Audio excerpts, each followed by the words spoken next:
महाप्रभु जी कहते हैं प्रत्येक पदार्थ श्री कृष्ण का अंश है, अतः ये जगत सत्य है।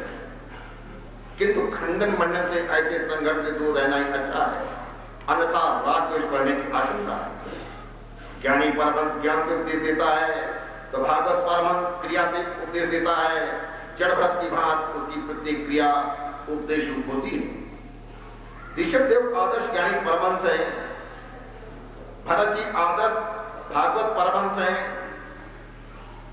सभी कुछ का त्याग करके ऋषभ देव पागल जैसे होकर जगत में भ्रमण करते हैं। सभी में ईश्वर का भाव रख करके भरत जी सभी की सेवा करते हैं। मैं सेवक सचराचर रूप स्वामी भगवंत, सभी में ईश्वर का भाव रख करके भरत जी सबकी सेवा करते हैं। सबकी सेवा करनी चाहिए, सेवा सबकी करना, सबकी सेवा करनी चाहिए। ऋषभदेव को देहाध्यासी नहीं, ऋषभदेव को देहाध्यासी नहीं, वो आदर्श ज्ञानी परमहंस है। पहले इन्हीं की कथा आएगी। ऋषभ अवतार ज्ञान का आदर्श स्थापित करने के लिए है। पंचम स्कंद भागवत का ब्राह्मण अर्थात भाष्य रूप यह व्याख्या रूप है। द्वितीय स्कंद में गुरु ने साधन दिया, उसके बाद ज्ञान दिया। ज्ञान को जीवन में कैसे उतारा जाए ये तृतीय और चतुर्थ स्कंद के सर्ग और विषय लीला में बताया गया। स्थिति अर्थात प्रभु की विजय सर्व सचराचर प्रभु की मर्यादा में रहे। घर में गृहस्थ को विषमता पक्षपात करनी पड़ती है। गृहस्थ सभी की ओर संभाव नहीं रख सकता, वो शत्रु मित्र चोर शेख आदि सभी की प्रति संभाव नहीं रख सकता।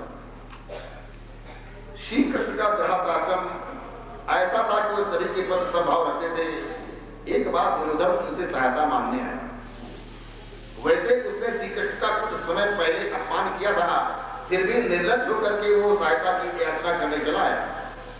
सामान्य गृहस्थ अपना अपमान भूल नहीं पाता, किंतु कृष्ण दुर्योधन को सहायता देने के लिए तैयार हो गए। अर्जुन की सहायता मांगने आया। दुर्योधन ने कहा कि मैं अर्जुन से पहले आया हूं, अतः मांगने का पहला अधिकार मेरा है। श्री कृष्ण ने कहा मैं तो तुम दोनों की सहायता करूंगा। एक के पक्ष में मेरी नारायणी सेना होगी और अन्य के पक्ष में निशस्त्र मैं होऊंगा।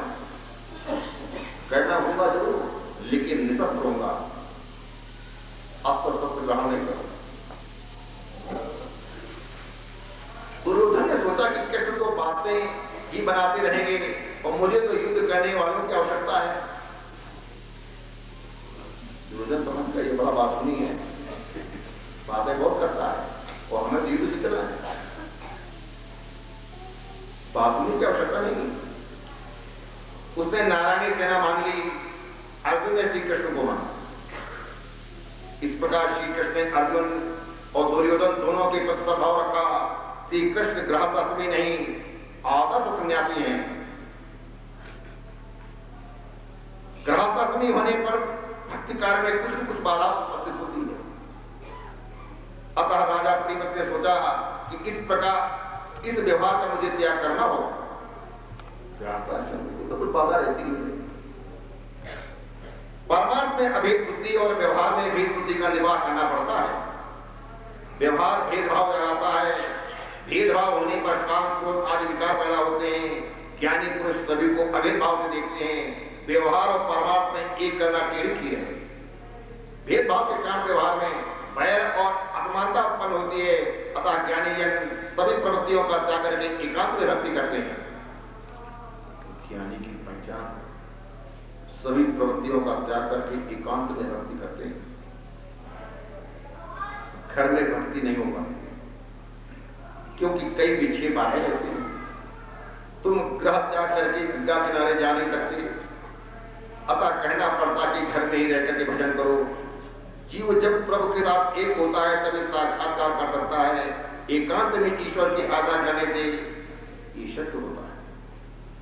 राजा पीड़ित की इच्छा हुई कि मैं एकांत में ईश्वर की आराधना करूं। वहां ब्रह्मा ने आकर राजा से कहा प्रारब्ध को भुगतना ही पड़ता है, कहीं चले जाओ, कहीं चले जाओ, प्रारब्ध को भुगतना ही पड़ता है। मैं भी परमात्मा की आज्ञा से प्रारब्ध भुगत रहा हूं। मुझे भी प्रवृत्ति करने की इच्छा नहीं। तुम्हारे लिए अभी वनगमन की आवश्यकता नहीं। सावधानी से व्यवहार करो। जितेंद्री तो घर में रहकर ईश्वर की आराधना कर सकता है, और जो जितेंद्री नहीं वो तो वन में भी बर्बाद ही करेगा। जो जितेंद्री नहीं वो वन में जाकर प्रमाद करेगा। स्त्री पुत्र का त्याग करके वन में जाकर भी भरत ने वहां संसार बसाया। भरत जी वन में भटक गए। प्रहलाद ने दैत्यों के साथ रहकर कई प्रकार के कष्ट सके घर में ही भक्ति की। अलग अलग है। भरत वन में भटके, प्रहलाद घर में भक्ति की। भागवत सभी के लिए है, गृहस्थ के लिए भी और ग्रह त्यागी के लिए भी। भागवत की कथा मार्गदर्शक है। ऐसा नहीं है कि गृह त्यागी को ही भगवान मिलते हैं। पवित्र सदाचारपूर्ण जीवन जीने वाले को तो घर में रहते हुए भगवान मिलते हैं। घर का वातावरण प्रतिकूल होते हुए भी प्रहलाद जी ने घर में रहकर भक्ति की और भगवान का दर्शन किया। अपने जीवन का लक्ष्य निश्चित करना बड़ा आवश्यक है। प्रथम, आप गृहस्थ हैं या गृह त्यागी हैं, अपने जीवन का लक्ष्य निश्चित करें कि आपके जीवन का लक्ष्य क्या है। लक्ष्य को ध्यान में रखकर ही जीवन व्यवहार किया जाए। मानव जीवन का लक्ष्य है उसकी प्राप्ति। प्रहलाद ने प्रतिकूल परिस्थिति होने पर भी भक्ति की, जबकि घर को भक्ति में बाधा रूप मानकर गृह त्याग करने पर भी भरत जी वनवास में भक्ति न कर सके। भरत जी वनवास में भक्ति न कर सके। प्रहलाद मनुष्य कहीं भी जाए पंच विषय और साथ जाएंगे ही जाएंगे। घर में रहकर ही भक्ति करनी है तो प्रहलाद का आदर्श दृष्टि के समक्ष रखो, और वनवासी होकर भक्ति करनी है तो भरत जी का जीवन लक्ष्य में रखो। जीवन के पीछे 6 चोर लगे हुए, काम, क्रोध, लोभ, मोह, मद और बदर, इन विकारों के वश जो नहीं होता उसके लिए घर बाधा नहीं है। गृहस्थ आश्रम एक किला है, पहले उसमें रहकर ही लड़ना होता है। ये 6 शब्द तो वन में भी साथ साथ जाकर सताते हैं, कहीं चले जाओ। अतः उन 6 शत्रुरूपी विकारों को हराना है। काम, क्रोध, लोभ, मोह, मद और मत्सर को जीतना है। इन 6 शत्रुओं को विजेता गृहस्थ होते भी वनवासी जैसा ही होता है। गृहस्थ आश्रमी रहकर इन 6 विकारों को कुचलना।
और 91 वर्ष में वनगमन करो।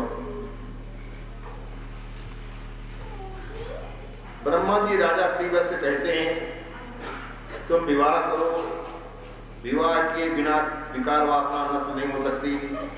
कुछ समय के लिए संसार के सुखों का भोग करने के पश्चात परमात्मा की आराधना करो, व्यवहार करो, किंतु ऐसा करो कि पूर्वजन्म का बीजारोपण न हो पाए।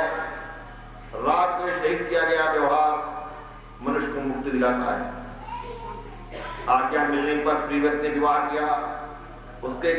उसके घर कई बालक उत्पन्न हुए। प्रीवत के पश्चात आर्य ने शासन संभाला। वे तपस्या करने के लिए वन में जा बसे।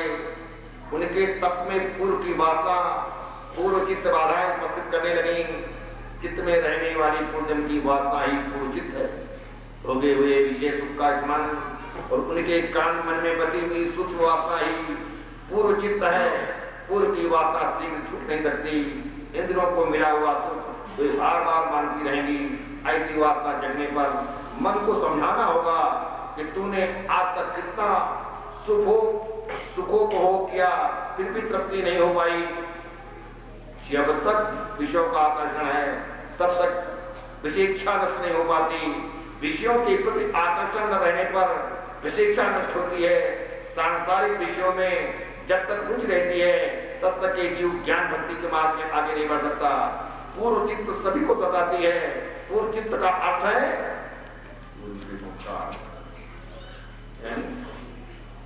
पूर्व जन्म का कर्म।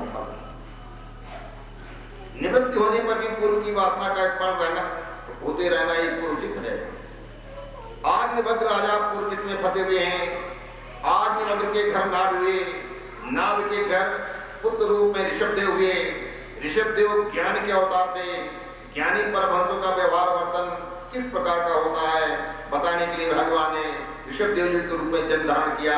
वो जगत को ज्ञानी परमहंस का आदर्श बताना चाहते थे। ऋषभ का अर्थ है सर्वश्रेष्ठ। ऋषभदेव बार बार उपदेश देते हैं कि मानव जीवन भोग के लिए नहीं, तपस्या के लिए है।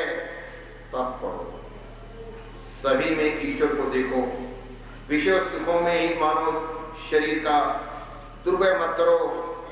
जगत में ज्ञानी परमहंसों को किस प्रकार रहना चाहिए ये बताने के लिए ऋषभदेव ने सभी संगों का और सर्वस्व का त्याग किया।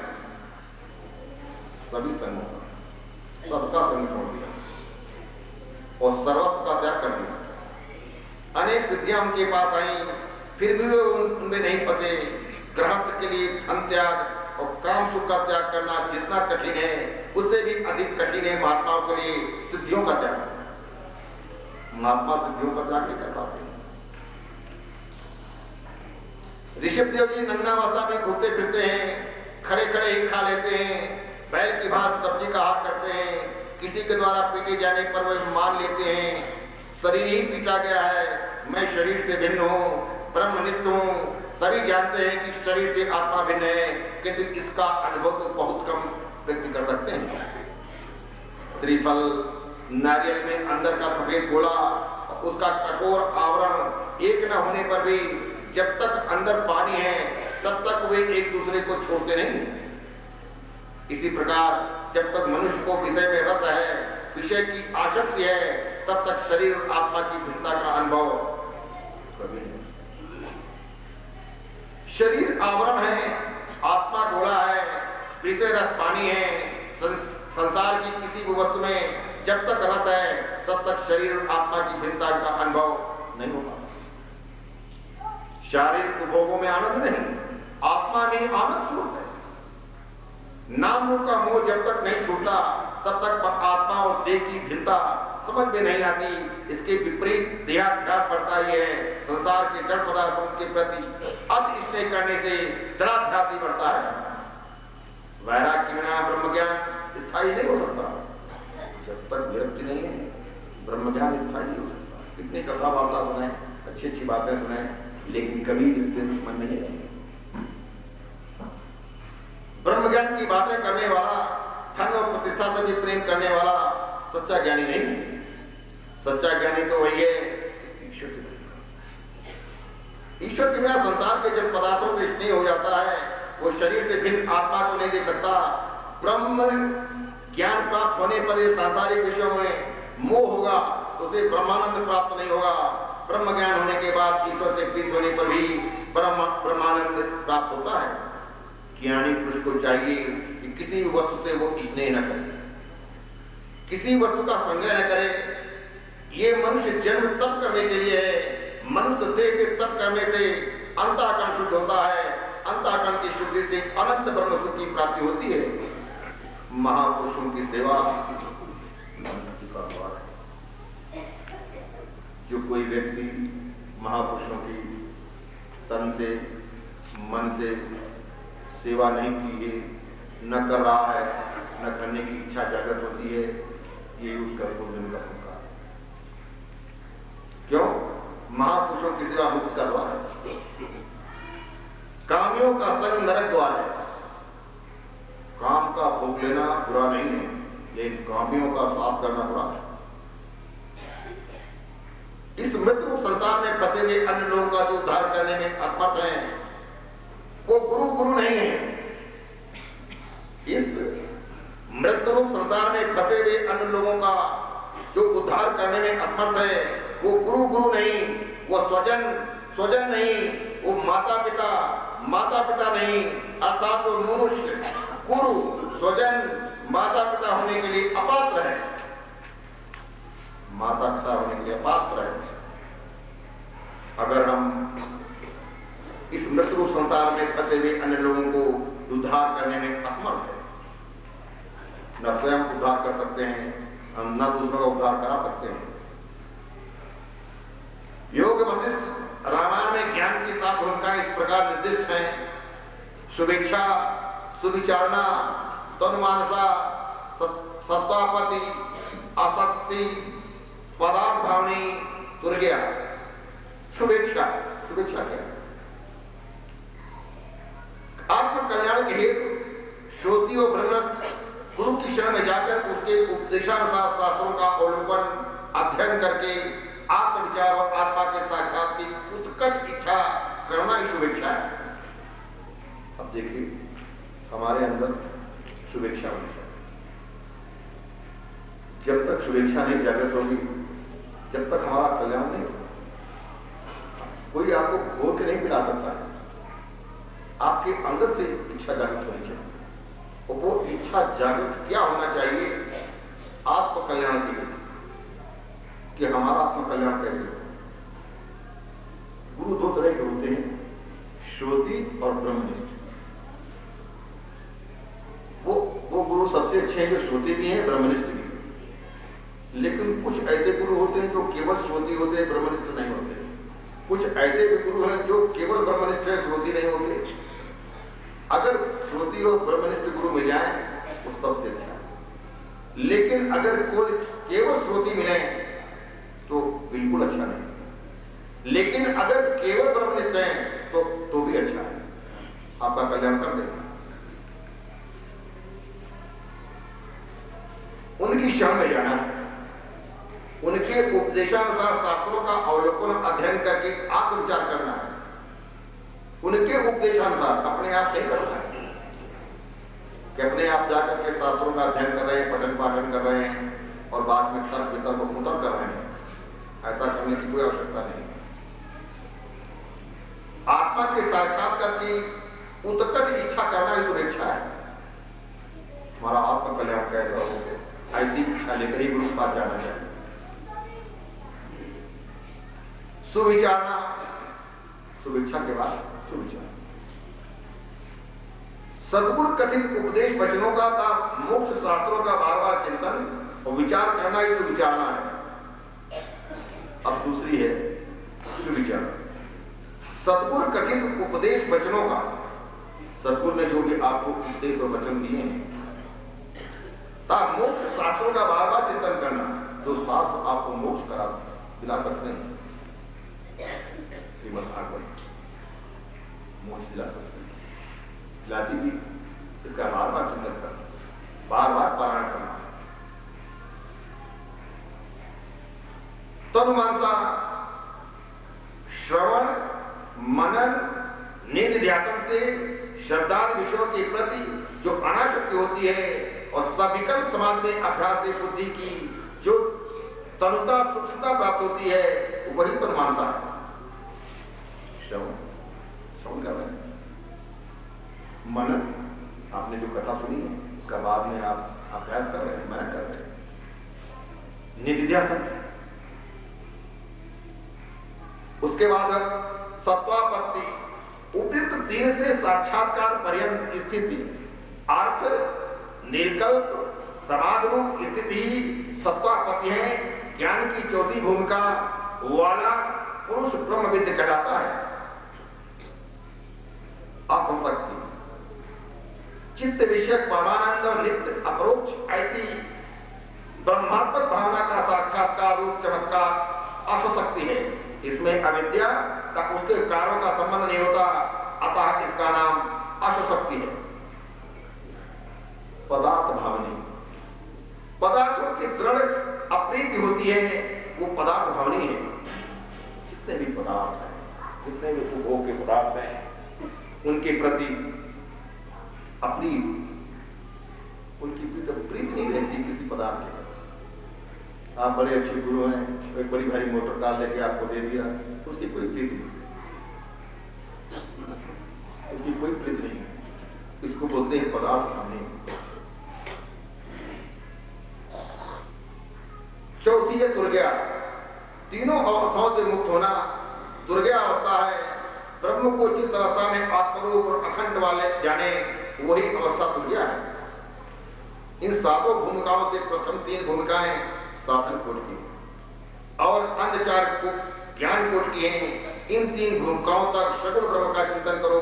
ज्ञान की पांचवी भूमिका तक पहुंचने पर जड़ और चेतन की ग्रंथि छूट जाती है, आत्मा का अनुभव होने लगता है। आत्मा शरीर से भिन्न है। इन भूमिकाओं में उत्तरोत्तर देवभान भूलता जाता है। अंत में उन्मत्त दशा प्राप्त होती है। ऋषभ देव जी ने ऐसी दशा प्राप्त की। ज्ञानी जिन इंद्रियों से डरते हैं वे इंद्रियों का विश्वास नहीं करते। मन का विश्वास कभी मत करो। बोलने की इच्छा ही न होने पाए, इसलिए ऋषभ देव ने अपने मुंह में पत्थर रखते थे। बोलने की इच्छा नहीं, बोलने की इच्छा नहीं। हम कैसे कहते हैं बोले नहीं आता, बिल्कुल इच्छा नहीं करते। देखने की इच्छा किसी की नहीं करती। आपके सामने जितनी देर कथा में बस जितनी देर बोलते हैं, आप में न किसी को देखने की इच्छा होती है न बोलने की इच्छा होती। ऋषभ देव जी अपने मुंह में पत्थर रखते थे।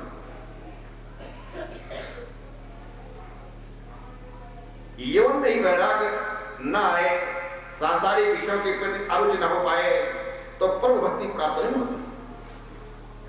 यौवन में होना चाहिए, युवा विषयों के प्रति जब तक वैराग्य न जगे तब तक भक्ति का आरंभ नहीं होता। आपको शक्ति देता है मन, मन को बुद्धि शक्ति देती है और बुद्धि को शक्ति देते हैं परमात्मा। आपके साथ मन न हो तो वस्तु दिखाई नहीं देती।